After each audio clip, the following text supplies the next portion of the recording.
हमारा तब पागलपन चढ़ल था। हम लोग अपन गलती का पश्चाताप जूता से मार के करते हैं। आज हम दिखाएंगे तुम्हें तुम्हारी औकात कि स्टूडेंट की लाइफ के साथ खेलना एकदम घातक है, क्योंकि एक बार अगर युवा बिगड़ गया ना तो फिर संभालना मुश्किल है। तलवारों के साए पर इतिहास हमारा बनता है, जिस ओर जवानी चलती है उस ओर जमाना चलता है। आप सबको पता है कि युवाओं के साथ कितना बुरा किया जा रहा है। वो अपनी मन की भड़ास कहां निकाले, उन सबकी मन की भड़ास मैं निकालूंगा। आज हम दिखाएंगे तुम्हें तुम्हारी औकात। मेरे प्यारे दोस्त, आपके साथ धोखा हुआ है। और धोखा क्या कि ये सरकार निकम्मी है, निकम्मी है। और जितने भी सरकार के लोग इस वीडियो को देख रहे हैं, मैं साफ साफ और सीधे शब्दों में कहना चाहता हूं कि तुम्हारी सरकार निकम्मी है, निकम्मी है। ये लिख रहा है सुसाइड करने का मन करता है। शर्म नहीं आती थोड़ी सी भी? बच्चों की ये हालत हो रखी है कि शर्म आनी चाहिए आप। देखिए, सबसे बड़ा प्रॉब्लम क्या होता है ना कि सरकार की इच्छा शक्ति है या नहीं है। हम आपको 2019 का एग्जांपल देखिए। 2019 में 55 करोड़ लोगों ने वोट दिया। ये छोटा मोटा वोट नहीं था, 55 करोड़ लोग ने वोट दिया। 1 लाख सेंटर बनाए गए वोटिंग डालने के लिए, विद पूरी सिक्योरिटी के साथ वोट डाला गया। सबका उनका पर्चा दिया गया, आप जाके वहां वोट डालिए। 55 करोड़ लोग का। लेकिन इस 2019 के इलेक्शन से जस्ट 1 महीना पहले मार्च 2019 में एक वैकेंसी निकाली गई। 90,000 रेलवे की वैकेंसी निकाली गई। लोगों को लगा कि यह वैकेंसी उनके भविष्य के लिए, लेकिन भविष्य के लिए नहीं था। यह इसलिए मार्च में निकाला गया था क्योंकि अप्रैल में इलेक्शन थे और इलेक्शन हो भी गया। 55 करोड़ लोग वोट भी दिए। अप्रैल में इलेक्शन चालू हुआ, मई में रिजल्ट आ गया, प्रधानमंत्री लोग बन गए, लोग सांसद बन के घुस गए, लोग संसद भवन के अंदर दिल्ली एकदम बढ़िया से ऐश से जी रहे हैं। लेकिन उसी वैकेंसी में इस 90,000 पोस्ट के लिए लगभग 3 करोड़ लोगों ने फॉर्म भरा था। अब रेलवे कह रही है कि हमारे पास वेंडर नहीं है, हमारे पास एग्जाम लेने की क्षमता नहीं है 3 करोड़ का, और उन 3 करोड़ लोगों ने 500-500 रुपए दिया था। तो आप गुणा कर लीजिए, उन 3 करोड़ लोगों का 500-500 रुपए कितना हो जाएंगे। अब आप जरा देखिए, जो इलेक्शन कमीशन है वो 55 करोड़ लोगों का इलेक्शन करा सकता है, लेकिन जो स्टूडेंट्स के लिए सिलेक्शन कमीशन है वो 3 करोड़ लोग का नहीं करा सकता है। तो आप काहे लिए हम लोग से पैसा मांग लिए? स्टूडेंट्स का पैसा किस लिए लिए लोग? इतने दिन का पैसा आप कहां कर रहे हैं? आपको आज तक वेंडर नहीं मिला तो किस काम के हैं? आप सामने आके कहिए ना कि हमारे पास वेंडर नहीं मिल पा रहा है, हम कैसे एग्जाम कंडक्ट कराएं। आपको जब इतनी क्षमता नहीं थी तो इलेक्शन वहां पर आप फॉर्म भराने से पहले ही रोक देते। इससे तो साफ यही पता चलता है कि जो 90,000 की वैकेंसी थी वो केवल 2019 का चुनाव को ध्यान में रख के किया गया था। और जो पहले से जो ट्रैक रिकॉर्ड आ रहा है, अगर उस हिसाब से अगर हम बात करें तो ये जो 90,000 रेलवे की वैकेंसी है ये 2024 के इलेक्शन तक जाके ये उसको फाइनल किया जाएगा। यानी अब हिंदुस्तान में एक ट्रेंड बन चुका है कि एक वैकेंसी से आप 2-2 ठो एकदम बढ़िया से चुनाव जीत सकते हैं। बिहार में भी देख लीजिए, पिछली दरोगा की वैकेंसी का एग्जाम कब होगा कोई पता नहीं, लेकिन नया वैकेंसी आ गया है। क्यों? क्योंकि बिहार में चुनाव आ गया है। अब पिछला क्लियर नहीं हुआ, ये कर लीजिए। ये वाली भी उम्मीद रखिए कम से कम 24 तक हो जाएगा। अब लड़का हम लोग से पूछता है कि सर आप पढ़ा दिए, सिलेबस कंप्लीट हो गया, ये बताइए सर जो पढ़ा रहे हैं हम लोग का एकदम मोटिवेशन गिर गया है, सर रिवीजन भी करने का मन नहीं करता है, ये सोच के कि एग्जाम होगा भी नहीं होगा। 2018 की सीजन की बात करते हैं। नोटिफिकेशन आया मई में 2018 में, मई 2018 में आया। बच्चे ने जनवरी 2018 से तैयारी शुरू किया होगा कम से भी कम। ऑनलाइन एग्जाम जो एप्लीकेशन है वो 5 मई से भरा गया। प्रीलिम का पेपर हो गया, मेंस का पेपर हो गया 11 सितंबर 2019 को। बहुत बढ़िया बात है, बच्चे खुश हैं। उसके बाद डिस्क्रिप्टिव का पेपर हो, महिमा सुनिए, 29 दिसंबर को। आज तक डिस्क्रिप्टिव के रिजल्ट का पता नहीं है। पूरा साल बीतने को तैयार हो गया। भगवान जाने कब सीपीटी टेस्ट होगा, कब डॉक्यूमेंट वेरिफिकेशन आएगा और कब ज्वाइनिंग होगी। एक नौकरी पाने के लिए 4-4, 5-5 साल इंतजार करना पड़ रहा है। आपका एग्जाम का रिजल्ट तो बहुत जल्दी आ जाता है, आपके काम के मुद्दे तो 1 हफ्ते में निमट जाते हैं, और बच्चे यहां पे 4-4, 5-5 साल तक एक नौकरी पाने के लिए जूझ रहे हैं। और वो आंदोलन करते तो पुलिस उन पे लट्ठे बरसाती है, उनको भगा देते वहां से। मैं एक और बात दिखाता हूं, आप देखिए railway exam NTPC group D का 1 मार्च 2019 को नोटिफिकेशन आता है। बंपर वैकेंसी आते हैं 90,000 से ज्यादा, लगभग 1 लाख वैकेंसी आती हैं। और ये भी पता है ये चुनावी लॉलीपॉप है कि चुनाव से पहले बच्चे दिखाएंगे, बच्चे खुश, अब तो रेलवे में नौकरी करेंगे, जिंदगी आसान से गुजरेगी। 2.5 करोड़ से ज्यादा फॉर्म उसमें जाते हैं। 500 रुपए फीस ले लेते हैं एक बच्चे से कि 500 रुपया हमको फीस दे दो और 100 रुपया केवल एग्जाम फीस है, 400 रुपया सब्सिडी की तरह आपके अकाउंट में वापस आ जाएगा। मतलब कुल मिला के अगर 2 साल से एग्जाम नहीं हो पाया, 550 से ज्यादा दिन गुजर चुके हैं, अभी तक वेंडर डिसाइड नहीं कर पाए कि कौन एग्जाम लेगा। अगर तुमको चुनाव के लिए फंड इकट्ठा करना था, चंदा मांग लेते, हर आदमी चंदा दे देता। इतना बड़ा धोखा इस गवर्नमेंट ने किया है ना हम लोगों के साथ, और मीडिया इसको दिखाने के लिए तैयार नहीं है। सुबह से शाम तक एक ही न्यूज दिखाते रहेंगे, दो बातें 24 घंटे में सर्कुलेट करके वही बताते रहेंगे। एक इधर से बताएगा, एक ऊपर से बताएगा, एक नीचे से बताएगा, बोलना कुछ है नहीं इन लोगों को। ठीक है, देखो ये मैं तुम्हें वैकेंसी का ट्रेंड दिखाता हूं हमारी गवर्नमेंट आने के बाद। आपको दिखाई दे रहा है साफ साफ, एसएससी सीजीएल 2012 में 16,000 वैकेंसी। आप देखिए गिरावट किस तरीके से होती है। 13 में 16,114, 2014 में आते ही 15,000, 2015 में 8500, 16 में 10,000, 17 में 8,000, 11,000 और ये 8,000। मतलब वैकेंसी आधी हो गई और एग्जाम क्लियर करने का समय दुगना हो गया। आईबीपीएस पीओ की वैकेंसी देखो 2013 से लेकर 2020 तक, अरे 21,000 वैकेंसी से 1200 वैकेंसी तक गिर गए तुम। और लोग कहते हैं वाह मोदी जी वाह। हम नौकरी की बात करते हैं तो कुछ लोग कहते हैं, गवर्नमेंट के सपोर्टर कहते हैं, इस साल नौकरी मांग रहा है, ये एंटी नेशनल है, अर्बन नक्सल, इससे हिंदू खतरे में, इसको जेल में डालो। भैया हम नौकरी मांग रहे, जो भी मुद्दे हैं आप करते रहो साइड बाय साइड, हम एंटी नेशनल नहीं है। राजद्रोह और देशद्रोह में बहुत फर्क होता है मेरे भाई। हमको नौकरी चाहिए। बोलने के लिए मेरे पास अपने देश की स्थिति पे कभी कभी रोना आता है कि हमारा देश कौन से गड्ढे में जाता जा रहा है, दिन पे दिन गड्ढे में घुसता जा रहा है और मीडिया उस पर बोलने को तैयार नहीं है। तुम हैं, कोरोना तो सभी के साथ हुआ है और दूसरे देशों में भी आर्थिक स्थिति खराब हुई है, पर वो तो उभर जाएंगे। लेकिन इतना मुझे विश्वास है कि हमारी गवर्नमेंट हमको कोरोना से नहीं उभार पाएगी कभी भी। 2,35,000 करोड़ का तो लोन लेने वाले हैं राज्य, जिससे कि जो लोग ऑलरेडी सरकारी नौकरी में हैं, जो काम चल रहे सरकारी, वो चलते रहें स्मूथली। चलते हुए काम को कंटिन्यूअस रखने के लिए इतना बड़ा लोन लेना पड़ रहा है। और तुम ये बताओ कि सरकार इतनी बेकार हो चुकी है कि वो कैसे नए लोगों को रिक्रूट करेगी और कैसे उन पे इन्वेस्ट करेगी, कैसे उनको ट्रेनिंग करा के उनको काबिल बना के तब तनख्वाह देगी। उसमें तो सरकार का इन्वेस्टमेंट जाएगा। आप जेईई नीट का पेपर तो बड़ा अच्छा करा ले रहे हो हैं, क्योंकि उससे गवर्नमेंट को प्रॉफिट होता है। जिनमें सरकार को पैसा देना पड़ रहा है, नौकरी देना पड़ रही है, वो 3-3, 4-4, 5-5 साल तक अटके पड़े। 3 साल तो मिनिमम टाइम है। 7-8, 8-8 साल से लोगों की नौकरियां अटकी पड़ी हैं। किसान हमारा परेशान है, छोटा जो बिजनेसमैन है, जो छोटा व्यापारी है वो परेशान है, स्टूडेंट परेशान है, टीचर परेशान है, सब परेशान है। मौज में बड़े बड़े बिजनेसमैन, बड़े बड़े लोग, अडानी अंबानी जैसे, वो मौज ले रहे हैं। नेता सांसद मौज ले रहे हैं। ले जाओ। अभी यमराज जब तुमको पकौड़े तलेगा ना तुम्हारे नरक में, जब तुम्हें पता चलेगा, देखना बढ़िया कढ़ाई बनवाई होगी तुमको तलने के लिए।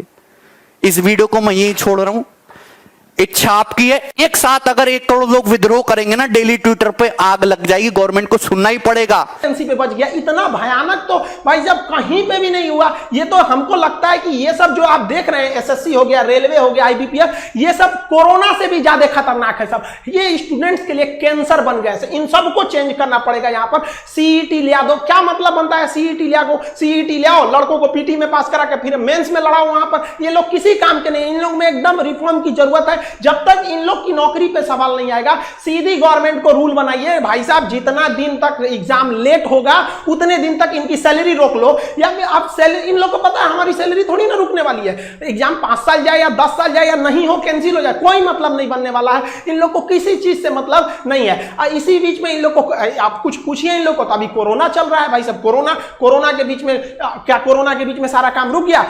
कोरोना के बीच में बड़े बड़े पॉलिटिशियन वाले काम हो गए सब। यहाँ पे लड़के देखिए ये प्रोटेस्ट पे प्रोटेस्ट कर रहे हैं जेई वाले, नीट वाले की भाई साहब हम लोग को क्यों जान लेना चाह रहे हैं, आप कोरोना के बाद एग्जाम ले लीजिएगा। नहीं, कोरोना के बीच में ही लेंगे, कोरोना तो चलता रहेगा। तो भाई साहब आप रिजल्ट भी दे दीजिए ना, कोरोना चलता रहेगा। इसमें इन लोग की सबको कोरोना दिखता है, जब रिजल्ट की बारी आ जाती है तब। हमारी मीडिया का तो पूछिए मत भाई, इन लोग का लेवल ही अलग है, ये नेक्स्ट लेवल पे है। अभी क्या चल रहा है, सुशांत सिंह का मैटर छोड़िए, देखिए आप देखिए सुशांत सिंह के साथ सबकी भावनाएं जुड़ी है, सब चाहते हैं उन्हें इंसाफ मिले, और मिलेगा क्यों नहीं जब सीबीआई लग गई है। लेकिन अब मीडिया को वेट करना चाहिए भाई साहब, सीबीआई का रिजल्ट आ जाने दो, अपने पता चल जाएगा। चुनाव हुआ उसके एक हफ्ता बाद एग्जिट पोल दिखाते हैं सब, यहाँ सीबीआई घुस गई है, सीबीआई से ज्यादा इन लोग की इंक्वायरी चल रही है, रिया चक्रवर्ती क्या की, महेश भट्ट क्या किए, कौन क्या किया, अरे भाई साहब इनके पीछे पड़ा है सब। अरे भाई क्या मतलब बनता है, मीडिया को सजा देना है, सीबीआई को जो मिलेगा सजा देगा। अभी ये न्यूज खत्म होगा तो ये भाभी जी अभी प्रेग्नेंट है, इन पे अब चलेगा कि अनुष्का शर्मा जी ने चटनी खाया है, मतलब बच्चा को छोटा विराट को मन कर रहा है चटनी खाने का, आज चाउमीन खाएंगी,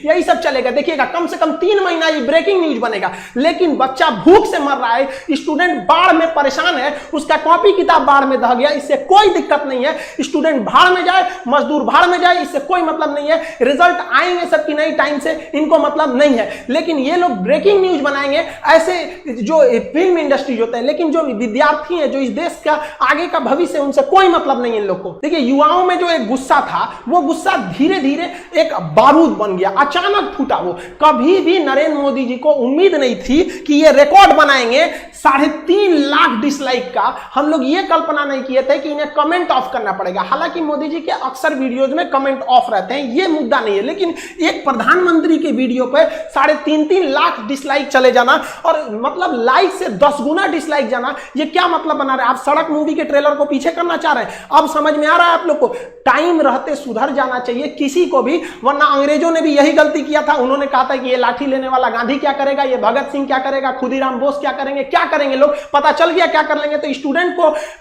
अंडरटेकिंग नहीं लेना चाहिए कि भाई ये कुछ नहीं कर पाएगा, ये भी भाई कुछ भी कर सकता है। जिस तरह से आप इनके साथ खिलवाड़ कर रहे हैं, याद रखेंगे कि 24 में ये सब भी जाएंगे सब। और हर स्टेट वालों को कहते हैं कि भाई देखिए ये इलेक्शन का मुद्दा नहीं है, ना ही ये पॉलिटिशियन का मुद्दा है। मुद्दा ये है कि एसएससी, रेलवे, आईबीपीएस क्यों बर्बाद कर रही है। हम लोग गवर्नमेंट को केवल इसीलिए टारगेट कर रहे हैं क्योंकि ये संस्थाएं गवर्नमेंट के अंडर में काम करती है, वरना हम लोग को राजनीति से क्या मतलब है। टीचर अपने राजनीति से दूर रहता है, कोई इसमें भाग नहीं लेता है। लेकिन आज बताइए कौन सा टीचर बगावत करने के लिए नहीं उतरा है। अब टीचर उतरेगा तो स्टूडेंट उतर जाएगा। हम लोग के लिए सबसे बड़ा चीज होता है स्टूडेंट। पहले हमारे लिए स्टूडेंट है, उसके बाद कुछ चीजें होते हैं, और स्टूडेंट के लिए खड़ा होना पड़ेगा। हम स्टूडेंट, हमारे पास मैसेज पे मैसेज आ रहा है कि सर आप भी कुछ करिए। एक्चुअली क्या था कि हम अनाथ आश्रम को लेकर थोड़ा सा बिजी थे, हम घर पे नहीं थे। आप लोग भी देखेंगे स्टूडियो हम घर पे नहीं बना रहे हैं, बाहर से बना रहे हैं। थोड़ा अनाथ आश्रम में कुछ प्रॉब्लम आए, वहां आए लड़कों को देखे। हम टीचर्स को भी बहुत बहुत धन्यवाद देते हैं, हर जगह के राज्यों को कहते हैं आप आगे बढ़िए। मराठी आप सोइए मत, कहां गए आप लोगों, छत्रपति शिवाजी महाराज का वो जुनून आप दिखाइए इसमें। राजस्थान के राजपूतों उठो, याद करो अपना इतिहास, एक बार फिर क्रांति की जरूरत होती है। हरियाणा के जाटों को कहते हैं, जिस समय आपको आरक्षण लेना था, पूरी दुनिया देखी कि किस तरह आप लोगों ने सरकार के ऊपर चढ़ के अपनी बात मनवा ली। आज वो वक्त आ गया, आप क्या करेंगे आरक्षण को लेकर, क्या करेंगे रिजर्वेशन लेकर, जब आपके पास वैकेंसी ही नहीं रहेगी। हर जगह से एक एक राज्य को, यूपी बिहार आप लोग वालों के लिए तो या तो नौकरी करो या तो खेती करो, दूसरा कोई ऑप्शन ही नहीं बचा। किसी एक स्टेट की बात नहीं कर रहे हैं, हर स्टेट की बात उठाइए, क्योंकि जब हर स्टेट से बात उठेगी तब समझ में आएगा कि नहीं ये पॉलिटिकल मुद्दा नहीं है, क्योंकि हर स्टेट में अलग अलग गवर्नमेंट है। किसी एक जगह से अगर बात उठने लगेगी तो फिर इससे गवर्नमेंट कहेगी ये तो पॉलिटिकल स्टैंड है, ये किसी विपक्ष ने चालू किया होगा। लेकिन हर जगह से बात उठेगी। आप बताइए ना कौन सा स्टेट गवर्नमेंट है जो आपको टाइम से जॉब दे देता है, चाहे वो राजस्थान हो, गुजरात, महाराष्ट्र, मध्य प्रदेश, उत्तर में यूपी, बिहार, झारखंड, सब का तो यही हाल है। बंगाल से लेकर कहीं भी किसको आप सही कहेंगे, किसको गलत कहेंगे। जब तक आप एक नहीं होंगे तब तक ये आपको बर्बाद करते रहेंगे सब। अगर आप गलती से बोल दिए ना हमें जॉब चाहिए, हम क्या चाहते हैं, हमको कुछ चाहिए, हमको बस लड़कों को जॉब दे दीजिए। भाई साहब उनका कितना बड़ा सपना होता है, 30-40 हजार की नौकरी चाहिए, उन्हें नहीं चाहिए आपकी तरह हेलीकॉप्टर, प्लेन और संसद भवन का वो बिल्डिंग नहीं चाहिए। वो बेचारा खुश हो जाएगा, केवल 30 से 40 हजार की नौकरी में खुश हो जाएगा, वो बस उसको दे दीजिए, इससे ज्यादा नहीं चाहिए। अगर कहिए ना तो लोग कमेंट करते हैं कि पहले जनसंख्या कंट्रोल करो, एंटी नेशनल हो गया, तुम गवर्नमेंट के खिलाफ बोल रहा है। अरे भाई हम क्या खिलाफ बोल बोल रहे हैं? गवर्नमेंट ने खुद बोला था 2 करोड़ नौकरी देंगे। 2014 से लेकर 2020 के बीच में अगर आप 6 साल के बीच में देखेंगे तो 12 करोड़ नौकरी देना चाहिए। हमको क्या लगता है, गवर्नमेंट खुद नहीं कह सकती हम 12 करोड़ नौकरी दिए हैं। अगर गवर्नमेंट कहेगी ना अपने पुराना डाटा के हिसाब से कि हमने 2 करोड़ का वादा किया था, अगर केवल ये बात बोल देंगे ना तो इससे भयानक डिसलाइक चला जाएगा। अब हम क्या, भाई साहब जनसंख्या, हम मानते हैं जनसंख्या प्रॉब्लम है, तो गवर्नमेंट को किसने मना किया कि आप जनसंख्या के नियंत्रण का कानून मत लाइए? 2 मिनट में 370 हट जाता है। जीएसटी जिसे कांग्रेस परेशान हो जाती है लागू कराते कराते, एक झटके में मोदी जी लागू कर देते हैं। नोटबंदी जैसे चीज पर कोई हाथ लगाना नहीं चाहता है, रातों रात नोट बदल जाता है। लेकिन आपको अगर जनसंख्या प्रॉब्लम है, रातों रात नियम लगाइए कि 2 से ज्यादा नहीं हो सकते। जनसंख्या जो प्रॉब्लम है वो है, लेकिन जो आज बच्चा पैदा हो रहा है वो 20 साल बाद नौकरी मांगेगा। लेकिन उनका क्या हो गया, जिनका डेट ऑफ बर्थ 1995 2000 के बीच में रहता है, ये लोग अभी जॉब मांग रहे हैं। इनकी समस्या नहीं है। हाँ, वो भी जरूरी है, ये भी जरूरी है। कौन रोका है आपको? आप दोनों कीजिए, हम लोग आपके साथ हैं, कोई ना आपका विरोध करता है। आज तक आप इतिहास उठा के देखिए, किसी भी टीचर का आप वीडियो उठा के देखिए, उसके प्लेलिस्ट में जाइए, 2 साल 3 साल पुराना वीडियो देखिए, वो कभी नहीं कहेगा कि गवर्नमेंट खराब है। वो पढ़ाई से रिलेटेड बात करेगा, जहां आप अच्छे हैं अच्छा कहेगा, जहां आपकी नीतियां गलत है गलत कहेगा। चाहे किसी भी टीचर का देखिए, टीचर कभी राजनीति नहीं करता, लेकिन आज मजबूर कर दिया गया, मजबूर किया गया कि आप खड़े होइए। और शुक्र मनाइए सरकार की अभी कोरोना है, वरना लड़के सड़क पे नहीं उतरे हैं। वरना अगर ऐसा ही हाल रहा ना तो हम गारंटी देते हैं कि लड़के सड़क पे उतर जाएंगे, और नहीं उतरे ना तो हम लोग उतार देंगे। यहां पे हम गारंटी, कसम खाते हैं भारत मां की, अगर नहीं सुधरा ना तो लड़कों को उतार दिया जाएगा सड़क पर। फिर दिल्ली में जगह नहीं बचेगी लड़कों को बैठाने के लिए। दिल्ली का क्षेत्रफल उतना नहीं है जितना भारत के युवाओं हैं, उतना भर जाएंगे ना, फिर जगह नहीं बचेगी। फिर एक क्रांति आ जाएगी यहां पर, जिसे इतिहास में लिखा जाएगा कि एक ऐसी क्रांति थी जो भारत के युवाओं ने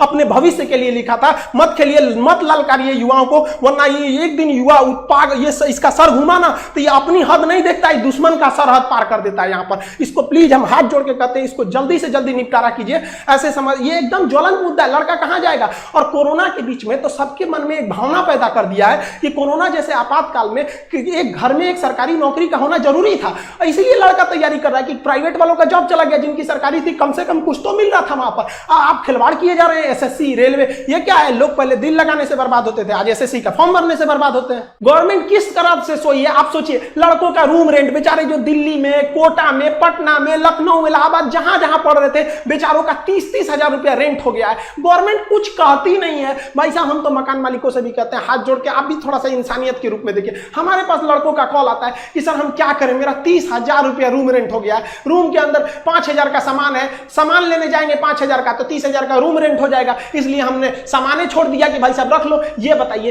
एक लड़के से मजबूरी ने अपराध करा दिया।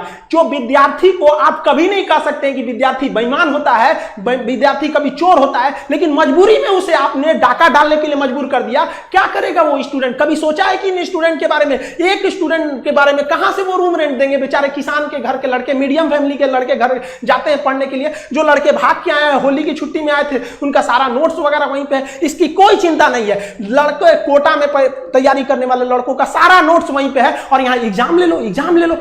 कौन सी यहाँ चुनाव लड़ना है क्या कि कुछ बोल दो? यहाँ पर एग्जाम की तैयारी करनी है, बेचारों का नोट्स वहां है, रूम रेंट से परेशान है, लेकिन कोई मतलब नहीं है। विद्यार्थियों का दिक्कत है, अगर रूम रेंट के लिए करेंगे तो वोट ना चला जाएगा। यार स्टूडेंट को गोली मारो, इनको कौन पूछता है? तो भूल जाएंगे 10 मिनट में, ये लिख लिया। ऐसा नहीं होगा, अब स्टूडेंट भी बदल गया है। हमसे लड़का कहता है कि सर आप ऐप बोलते हैं एप्लीकेशन लाएंगे, क्यों नहीं ला रहे हैं? लड़का कमेंट करता है कि सर आप वैसे ही एप्लीकेशन के बारे में बहाना बनाते हैं जैसे नेता बहाना बनाते हैं। मतलब लड़कों को भी पता है कि खान सर का जो एप्लीकेशन लाने में लेट हुआ, ऐसा लक्षण नेताओं में होता है। सोचिए, एक ब्रांड बन गया कि अगर कोई अपने वादे से मुकरता है तो कहते नेता है क्या रे तुम। ये हाल हो गया। हम किसी राजनीतिक पार्टी को नहीं कर रहे हैं। आप किसी भी टीचर को देखिए, कोई टीचर चुप नहीं होगा। आप भले कुछ भी कहिए, एंटी नेशनल कह दीजिए, कुछ भी कह दीजिए, हम लोग को नक्सलाइट कह दीजिए, कोई दिक्कत नहीं है। आप लड़कों को रोजगार दीजिए और रोजगार मांगेंगे, ये हमारा अधिकार है। अगर अधिकार मांगना बगावत है तो समझो कि हम बागी हैं। आप समझिए, हर टीचर कोई मजबूरी में आया है, कोई टीचर को शौक नहीं लगाता है कि गला फाड़े, उसको पढ़ाने से फुर्सत नहीं मिला रहता है। सो लड़का हमको कहता है सर एप्लीकेशन ला। यार क्या एप्लीकेशन ला यार, क्या पढ़ाएंगे? खुद का मनोबल गिर जाता है, पढ़ा के क्या करेंगे? रिजल्ट नहीं हो पाता है तो खुद से अंदर से इच्छा नहीं होती है किसी टीचर की कि जाके पढ़ाए। आज देखिएगा टीचरों को, हर स्टूडेंट्स को कहते हैं, आप अपने टीचरों को देखिएगा, आप जहां भी पढ़ते हैं उसके अंदर एक फ्रस्ट्रेशन होगा कि लड़का कहीं पूछ न दे कि सर पढ़ा तो रहे हैं ठीक है, है, टाइम से सिलेबस भी खत्म होगा, एग्जाम होगा कि नहीं, क्या जवाब देंगे? लड़का बड़ा उम्मीद से पूछता है कि सर के पास पहुंच होगा, सर को पता होगा एग्जाम कब लोगे, क्या पता है हम लोग को कि एग्जाम होगा कि नहीं होगा। आप सब लोग जिस सोशल मीडिया प्लेटफॉर्म पे हैं, जहां भी है वहां इस पे आग लगा दीजिए, अपनी फोटो के साथ एकदम इसका ट्रेंड कर दीजिए। आप अगर फेसबुक पे हैं, अपने व्हाट्सएप के डीपी पे हर जगह लगाइए भाई, जस्टिस फॉर स्टूडेंट, हर जगह आप इसको फैलाइए, आप जिस हिसाब से भी काम कर रहे हैं। अगर आप देखेंगे ट्विटर पे, तो ट्विटर पे आप हैशटैग इसको ट्रेंड कीजिए, speak up for SSC and railway student, इसको हैशटैग में ट्रेंड कीजिए, ज्यादा से ज्यादा ट्रेंड कीजिए ताकि सरकार तक इसकी आवाज पहुंचे। और इस सितंबर में शिक्षक दिवस का ये महीना आता है, सितंबर में हर सोशल मीडिया पे एकदम वैसे ही वायरल कर दीजिए इस चीज को, जिस तरह से विनोद वायरल हुआ था, फालतू का विनोद वायरल हो गया था, लेकिन स्टूडेंट के लिए वायरल होने के लिए कुछ नहीं है। आप अगर सोए रहेंगे ना तो यही होगा, आपको कमेंट करके कुछ लोग बताएंगे कि तुम चुप रहा, तुम ऐसे क्यों बोल रहा है। आप उनसे मत घबराइएगा, क्योंकि एक व्यक्ति 20 जगह कमेंट कर सकता है, लेकिन एक व्यक्ति 20 जगह लाइक या डिसलाइक नहीं कर सकता है। तो आपका मनोबल तोड़ने के लिए कुछ लोग कहेंगे कि तुम बहुत बड़का कोरोना के बीच में जॉब लेने वाला हुआ है। भाई कोरोना के बीच में हम क्या कर रहे हैं, हमको नया वैकेंसी थोड़ी चाहिए भाई, नया वैकेंसी आप कोरोना बाद निकालिएगा, हम कहां करें। कम से कम जो पुरानी वैकेंसी है उनका रिजल्ट तो दे दीजिए, क्या होगा। अब बिहार में देखिए, यूपी में देखिए, कहीं भी देखिए, बिहार में तो गजब समस्या, पीर पूछला भी दरोगा का क्लियर ही नहीं हुआ, अगला दरोगा आ गया, पता चला जो पिछले बैठा था वो भी अब इसमें भरेगा, पता चला पीछे वाले में रिजल्ट हो गया, इसमें भी रिजल्ट हो गया। तो एक तो फालतू सीट लेके किया। हम अभी थोड़ी देर पहले बैंक में गए थे, वो थोड़ा सा अनाथ आश्रम के लिए पेमेंट वगैरह करना था, तो वहां पे हम गए ना, तो पूछे लोग बैंक वाले, खान साहब कुछ वो चल रहा है ट्विटर पे सरकार के खिलाफ। हम कहे हाँ वैकेंसी वाला, तो कह रहे हाँ वो रेलवे वाला क्या, और वो एसएससी वाला, उसका तो हम भी फॉर्म भरे थे। अब सोचो भाई, वो लोग भी फॉर्म भर के, हर जगह ये समस्या है, किसी एक व्यक्तिगत समस्या नहीं है, ये स्टूडेंट्स की मांग है। इसे आप राजनीतिक मत समझे, सरकार दे दे, हम लोग सरकार का जिस तरह से विरोध कर रहे हैं उस तरह सरकार का समर्थन करने के लिए भी आ जाएंगे कि हाँ भैया आपने हमारी बात को मान ली थी। स्टूडेंट्स की ओर से हम ये एसएससी, रेलवे, इन सब को एक बात जरूर बताना चाहते हैं कि स्टूडेंट्स अपना भड़ास हम लोग के पास निकालते हैं सर। हम लोग का जितना भी मैसेज, अब इतना मैसेज आ गया है कि मोबाइल की कैपेसिटी खत्म हो रही है, इतना मैसेज का जवाब आदमी कहां से देगा।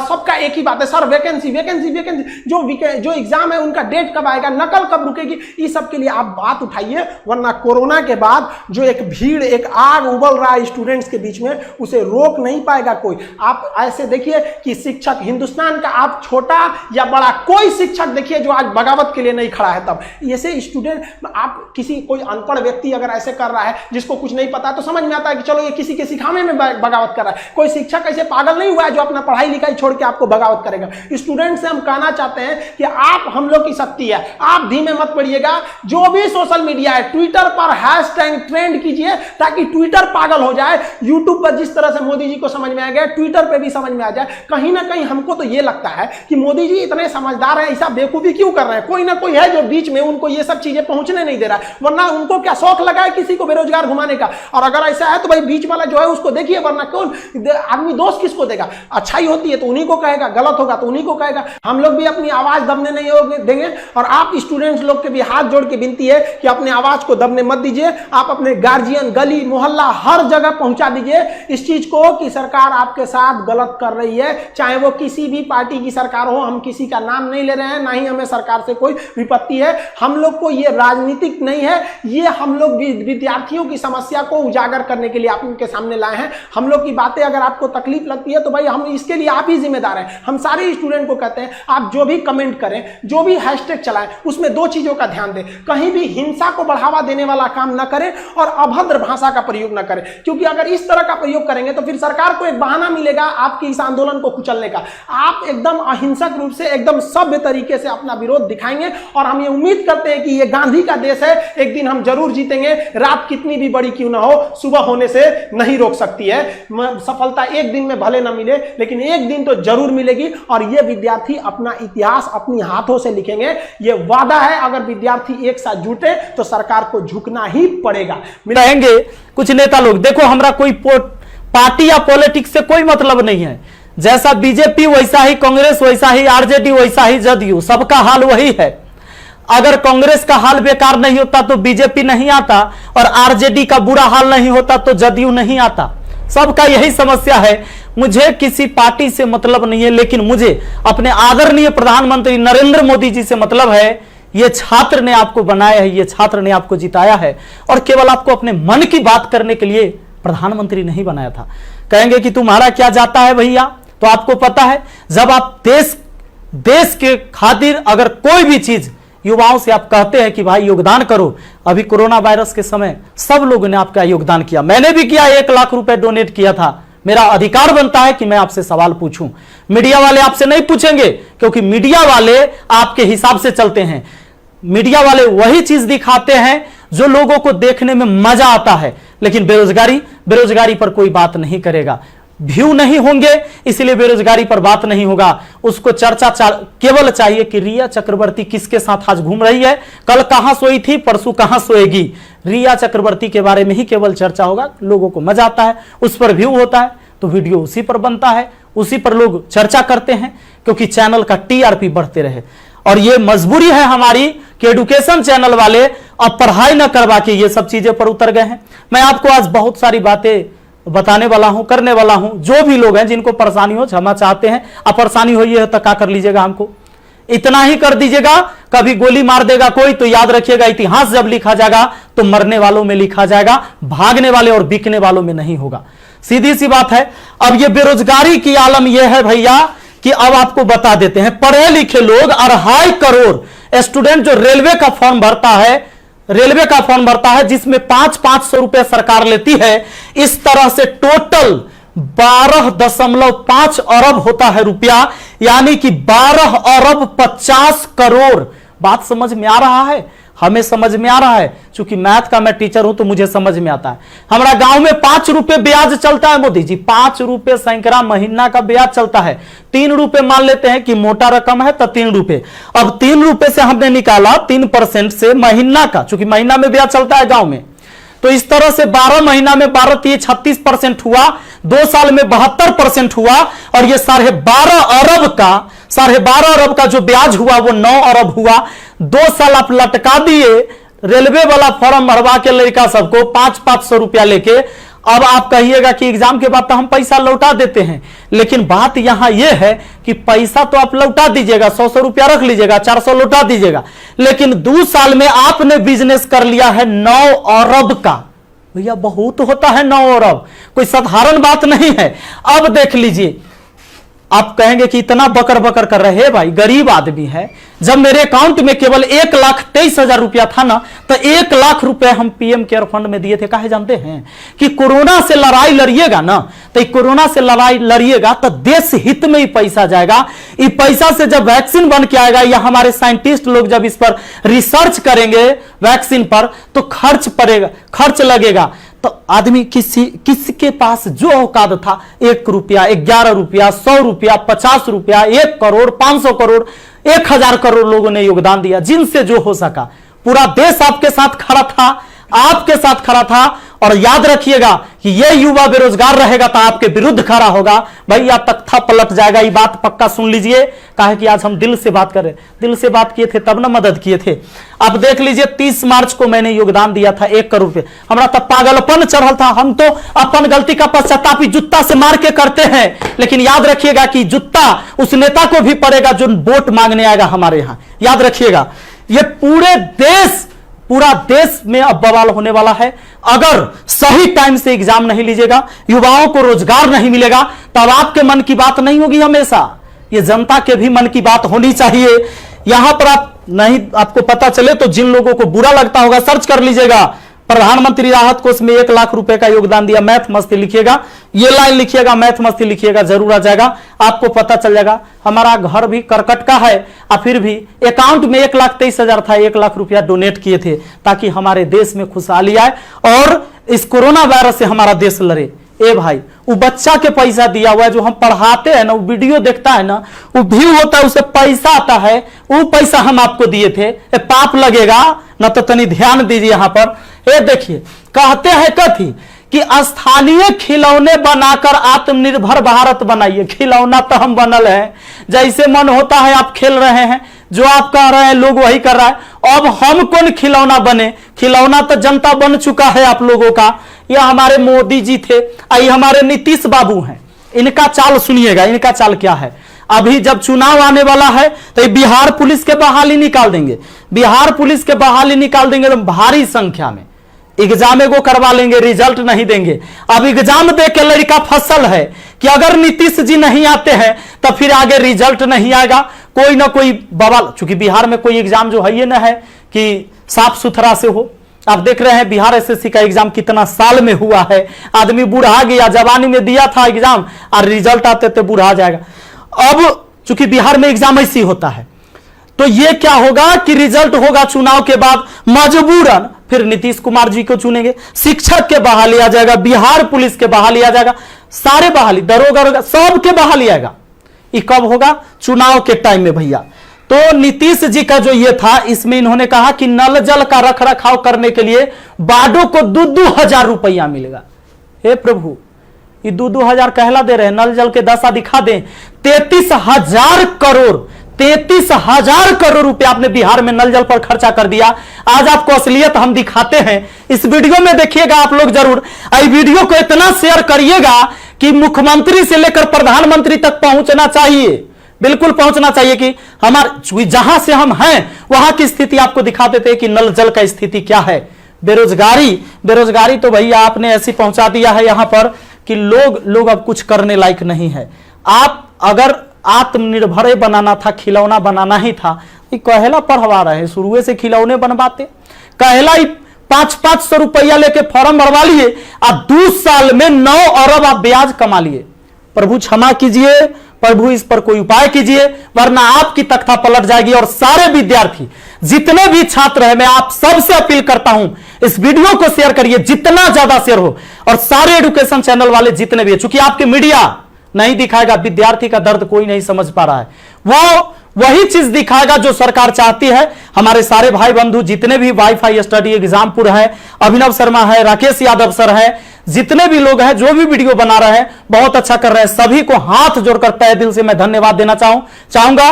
क्योंकि ये विद्यार्थी, इस विद्यार्थी जो बेरोजगार है ना, उसी के वजह से हमारा रोजगार है। यही